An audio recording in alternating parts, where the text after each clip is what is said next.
In the years before the Great War, Big Mountain had been the home to the brightest minds of the 21st century. Scientists of vision were drawn to the facility to tackle the greatest technological challenges of the era. They sought to create a new world, fueled by technology for the benefit of all mankind. Sonic emitters, space-age alloys, DNA hybridization, force field particle research, autodoc advances in cranial, cardiac, and trauma surgery. The hopes and dreams of a century became realities in the electronic forges of Big Mountain. The nucleus of this research was the Dome, a huge stone facility that held the labs of every science known to man. It was a think tank where no problem could not be solved, where no question could not be answered. The Great War brought a new energy to Big Mountain and its scientists. Although sheltered from the front lines, the scientists waged their own war, fighting their battles at the atomic level. Equations and calculations marched endlessly across chalkboards and computer terminals toward one solution: winning the war. For years, the minds and computers of Big Mountain were a blaze of trajectories, weapon schematics, and nuclear theories. The problems began to outpace the solutions, first geometrically, then exponentially. As the war escalated, so did the questions.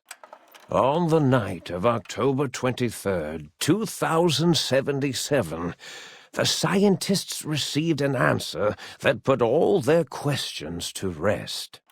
In the aftermath, Big Mountain's silent experiments went to sleep, their creators slowly dying in the new world that had been left behind.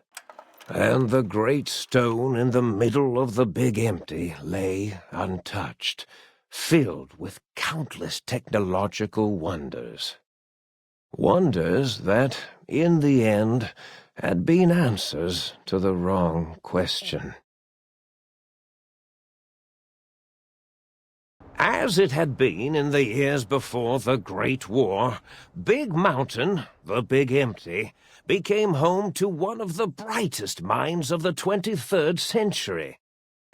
The Sync Central Intelligence Unit was impressed by the amount of exploration the courier had undertaken. Facilities believed lost, destroyed, or ones that had simply gotten up and walked to new locations had been rediscovered by its intrepid new master.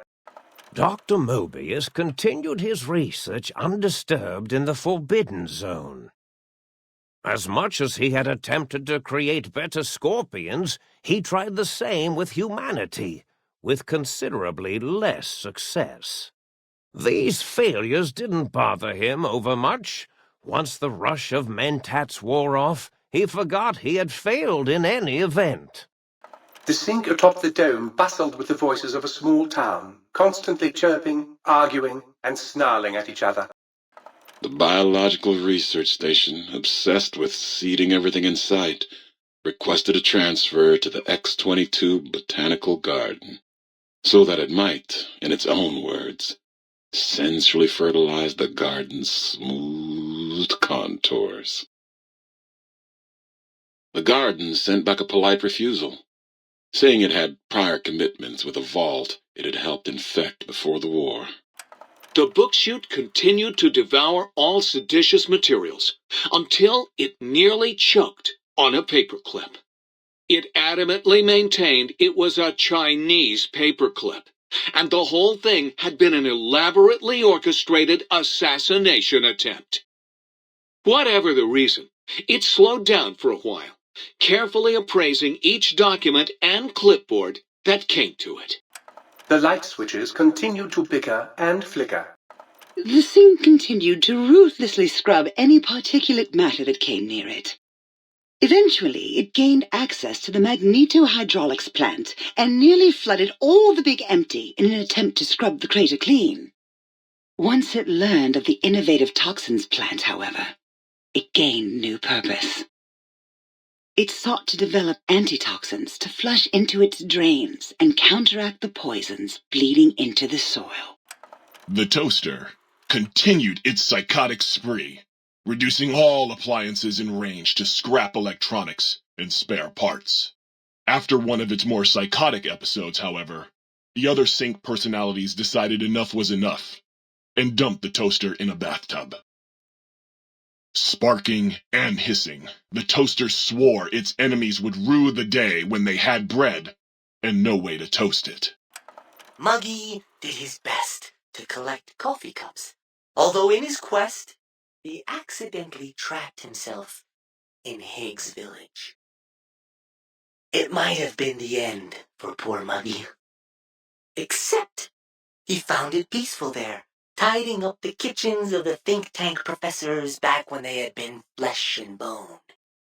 Well, except for Dr. O, who was an asshole for having created Muggy in the first place. Blind old Jefferson, with sounds the courier brought him, created a symphonic counter-frequency that saved Big Mountain from sonic invasion in 2910. Autodoc, always gentle and methodical, kept sewing up the courier in all the right places when the skin split open from repeated wear and tear. The Autodoc was just glad to have purpose again. It heard its simpler brothers and sisters who got shipped to the Sierra Madre were bored out of their skulls in that toxic dead city. In time, the Autodoc found a way to deactivate the Y-17 trauma harnesses, releasing the corpses they had held prisoner for almost 200 years. As the courier ran through the X-8 facility multiple times, the computers analyzed the test subject's movements.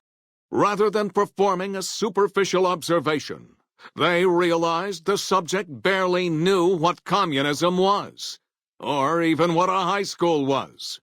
This confused them for a time, until the facility finally realized that its research had succeeded. So it let its cyber dogs out into the wastes to help protect small communities from physical aggression rather than communist propaganda. The infiltration program in X-13 felt spent, having repeatedly upgraded the stealth suit until it could upgrade it no more.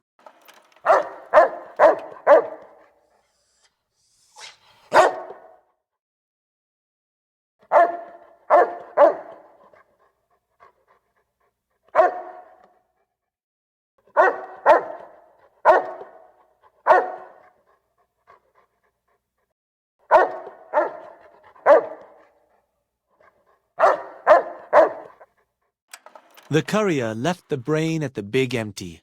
A strange thing to say, but it was the truth.